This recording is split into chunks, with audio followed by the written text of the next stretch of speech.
Good morning friends. मैं doctor V K Mishra from gastro liver hospital Swaroop Nagar Kanpur. मैं फिर से एक बार ब्लोटिंग के बारे में बात करूंगा। ये इसलिए कि जो खाना खाने के बाद पेट फूलता है या खाना खाने के बाद पेट तन जाता है या ब्लोटिंग होती है is a very very common problem. ये हर आदमी के सामने कभी ना कभी जरूर आती है। ऑन एन एवरेज थोड़ी सी जो ब्लोटिंग है इज एब्सोल्युटली नॉर्मल, लेकिन ये जो पेट में आपको ब्लोटिंग हो रही है ये डिजीज का हिस्सा है या आपकी ईटिंग हैबिट के चलते है, इसको एक बार आप डिफरेंशिएट करके देखिए कि ये जो प्रॉब्लम आपको ब्लोटिंग की हो रही है वास्तव में ये इलनेस है या आपकी ईटिंग की हैबिट के चलते है। इसको आपको डिफरेंशिएट करने की जरूरत है।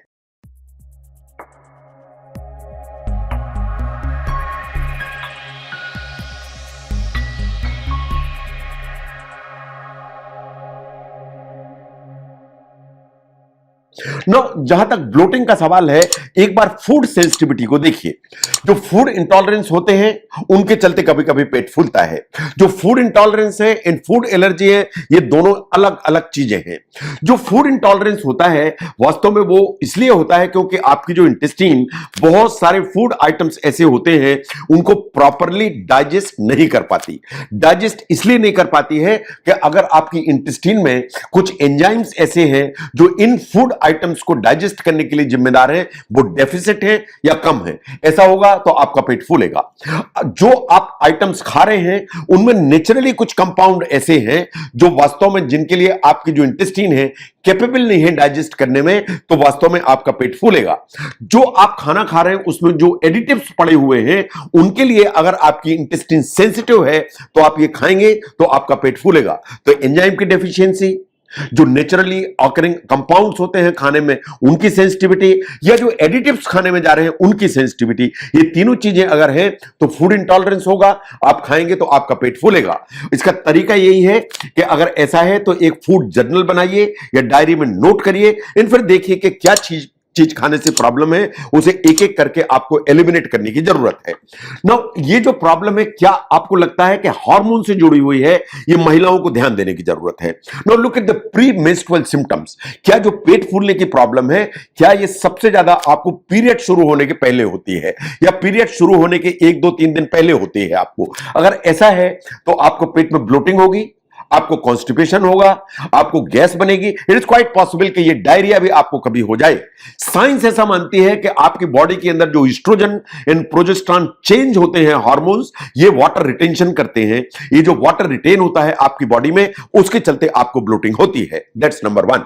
नंबर 2, अगर हम पेरीमेनोपॉजल फीमेल्स को देखें जिनको मीनोपॉज अप्रोच कर रहा है या मीनोपॉज हो चुका है, इन फीमेल्स में weight gain, bloating and fat belly, ये तीनों की तीनों जो प्रॉब्लम्स है दे आर वेरी कॉमन। ऐसे ही एक डिजीज है जिसे एंडोमेट्रियोसिस कहते हैं, जिसे एंडोबेली के नाम से भी जाना जाता है, उसमें भी इस तरह की जो प्रॉब्लम है इज वेरी कॉमन।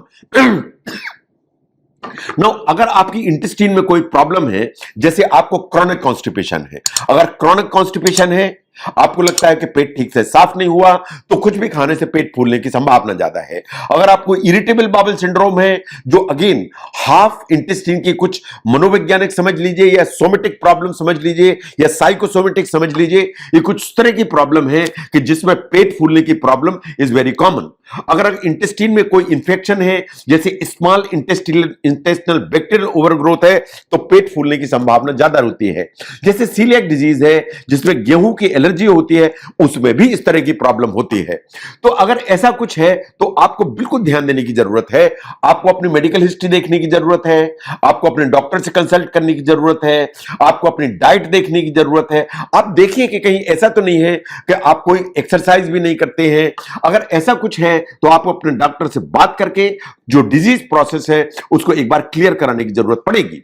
लेकिन बहुत बार जो पेट फूलने की प्रॉब्लम है आपकी ईटिंग हैबिट्स उसका हिस्सा होती हैं। नो, ये बहुत इंपॉर्टेंट है कि आप क्या खाते हैं, ये इंपॉर्टेंट है कि आप कैसे खाते हैं, ये इंपॉर्टेंट है कि आप फाइबर कितना इस्तेमाल करते हैं, ये इंपॉर्टेंट है कि आप पीने की चीजें या लिक्विड कितना इस्तेमाल करते हैं, ये इंपॉर्टेंट है कि आप खाना जो भी है वो रेगुलरली खाते हैं या बहुत लंबे लंबे इंटरवल्स लेके चलते हैं, ये इंपॉर्टेंट है कि आप खाना धीरे धीरे खाते हैं या बहुत रफ्तार बहुत तेजी से खाते हैं। तो अगर हम ईटिंग हैबिट्स की बात करें तो ये जो 6 पॉइंट हैं, ये 6 पॉइंट इक्वली इंपॉर्टेंट है। नो, अगर आप रेगुलर इंटरवल पर नहीं खाते हैं या बहुत तेजी से खाते हैं जैसा आपको फोटोग्राफ में दिखाई दे रहा है, अगर ऐसी आपकी हैबिट है तो मान के चलिए कि पेट फूलेगा।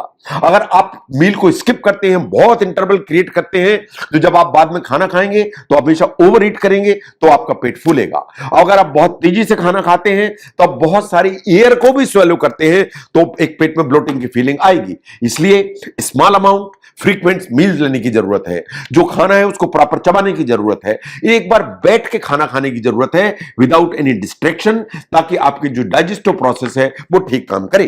नो, बहुत सारे ट्रिगर फूड्स होते हैं जो प्रॉब्लम करते हैं, गैस बनाते हैं, ब्लोटिंग करते हैं। जिनमें रिच फाइबर होता है वो जरूर ब्लोटिंग करने की ताकत रखते हैं। इस तरह की अगर सिचुएशन है तो क्या करना चाहिए? द इंपॉर्टेंट इज कि आपको फूड डायरी एक मेंटेन करने की जरूरत है। एंड जो ट्रिगर फूड आपको समझ में आते हैं उनको वास्तव में खाने से मिनिमाइज करिए या कुछ दिनों के लिए अलग करने की जरूरत है। जो एलिमिनेशन है वो आपको हेल्प करेगा।